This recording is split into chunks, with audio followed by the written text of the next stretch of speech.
두 번째로 넘어가 볼게요. 두 번째는 그쵸. 우리가 공부를 열심히 한다고 하지만 생각보다 또 열심히 하지 않기도 하죠.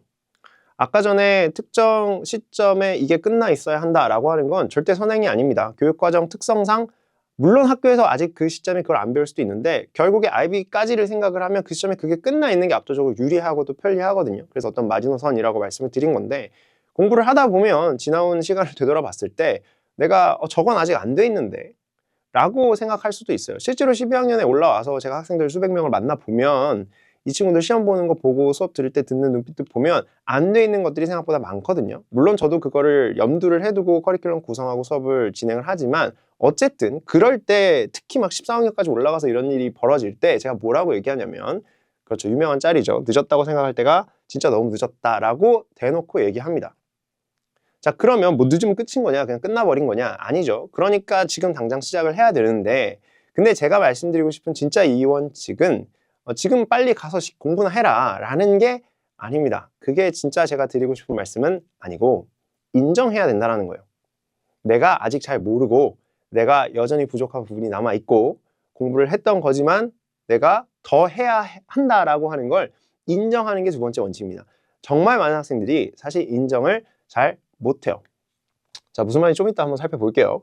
일단은 하이어 기준을 좀 말씀을 드리면 Year 1 하이어, Year 2 하이어 이렇게 해서 AA 과정은 이만큼을 공부한다라고 보시면 됩니다. 물론 뭐 학교에 따라서 어떤 시점에 무엇을 공부하는지는 조금씩 차이가 있을 수는 있어요. 뭐 벡터가 왔다 갔다 하기도 하고요. 자, 그런데요. 기본적으로 큰 틀은 이렇다라고 볼 수가 있는데 이 내용들에서 성적이 언제 나오는가, 우리가 대학에 지원할 때 받아보는 성적이 언제 나오는가를 보면 요 사이 어딘가에서 나옵니다. 그러니까 13학년 초에 나오거나 아니면 12학년 말에 나오거나 뭐 이렇게 해서 성적이 나오게 되죠. 그럼 바꿔 얘기하면 이 성적을 결정짓는 주제는 전체가 아니라 그냥 왼쪽 거라고 봐야 되거든요. 근데 이 왼쪽 거를 잘 보시면 에드메스의 주제랑 완벽하게 일치해요. 물론 지금 박스가 쳐져 있는 뭐 프루프라던가 트리고노메트리라던가 아니면 캘큘러스라고 하는 것들은 안 해봤거나 새로운 내용이 추가되거나 좀 색다르게 어려워진다? 뭐 이렇게 표현할 수 있겠죠. 어려워진다? 이렇게 생각을 할 수 있는데 그걸 제외한 나머지 이제 같은 것끼리 매칭을 시켜놓은 거거든요. 그거는 전부 다 에드메스 기준으로는 이미 2년에 걸쳐서 우리가 충분히 공부하고 시험도 보고 평가도 받았던 주제들이라고 하는 겁니다. 바꿔 얘기하면 이 점수가 잘 안 나오고 있는 친구들, 그러니까 ER1에서 삐그덕대는 친구들은 그냥 IB가 어려운 게 아니에요. 본인이 이 시기에 어떤 성적을 받았는지와 관계없이 그건 그냥 어쩌면 운이 좋았던 걸 수도 있고요. 그때는 공부가 뭐 날림으로 해서 시험은 잘 어떻게 넘어갔는데 결국엔 다 날라가서 제로 베이스인 뭐 그런 상태일 수도 있는 겁니다. 즉 이때 성적이 잘 안 나오는 친구들은 100% 전부 다 어디가 흔들린다라고 보는 게 맞아요. 에드메스에 들어있던 IB Year 1에 진입하기 이전 1년 반, 2년 동안 공부했던 내용이 잘 정리되어 있지 않았다는 걸 인정해야 된다는 거예요. 근데 대부분의 학생들이 그렇지 않죠. 여름 특강 한다고 진짜 좀 안타까울 때가 많은데 여름 특강 한다고 해서 실러버스 이렇게 발표하잖아요. 좀 주차랑 데이별로 뭐 할 건지 다 공지해가지고 학생 여러분들한테 보여드리는데 그때 보면 문의 전화가 와요. 문의가 와가지고 아니 이거는 이미 다 아는 건데 내가 들어야 되냐, 뭐 미적분도 마찬가지긴 한데 들어야 되냐 이렇게 얘기하는 경우도 있어요. 그래서 제가 그냥 일단 와서 좀 들어라. 쓸데없는 얘기 하지 말고 좀 들어봐라. 들어보고 1주차에 시험이나 한번 봐봐라. 그럼 그냥 다 군말 없이 듣습니다. 그러니까 주제가 아는 거라고 해서 그 내용을 다 안다라고 생각을 하시면 안 돼요. 제목 아는 거 가지고 내용을 아는 거라고 절대로 착각은 하시면 안 되겠더라 라고 하는 겁니다. 그래서 부족하다는 걸 인정할 필요가 있다. 이때 잘 인정해놓고 이때 그 빈자리를 잘 메꿔야 됩니다. 왜 그러냐면 자, Year 2로 한번 볼게요. Year 2 때 보통 이 정도 공부하거든요. 근데 제일 위에 있는 복수 평면을 보면 복수 평면 내용은 진짜 별게 없어요. 컴플렉스 프레임 뭐가 있겠습니까?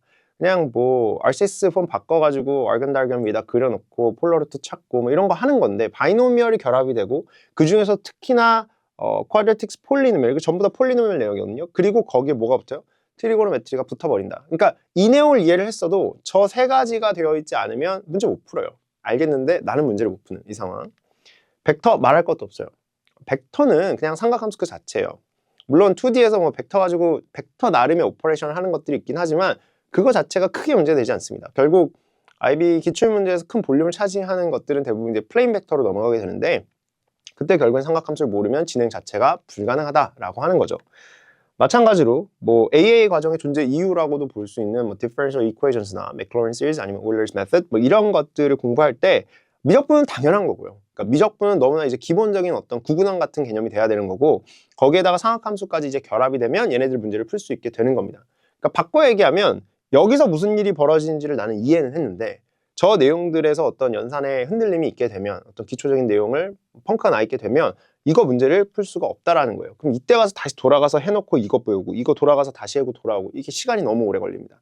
그렇기 때문에 미루시면 안 돼요. 미루시면 안 되고 면밀하게 내가 아는지 모르는지 긴가민가 하면 다 들어보고 그다음 문제도 풀어보고 평가도 받아보고 해서 사전에 내가 정확하게 어디가 안 되는지를 미리 체크를 해놔야 나중에 이게 쓰나미처럼 몰려오는 일을 막아낼 수 있겠더라라고 하는 거죠.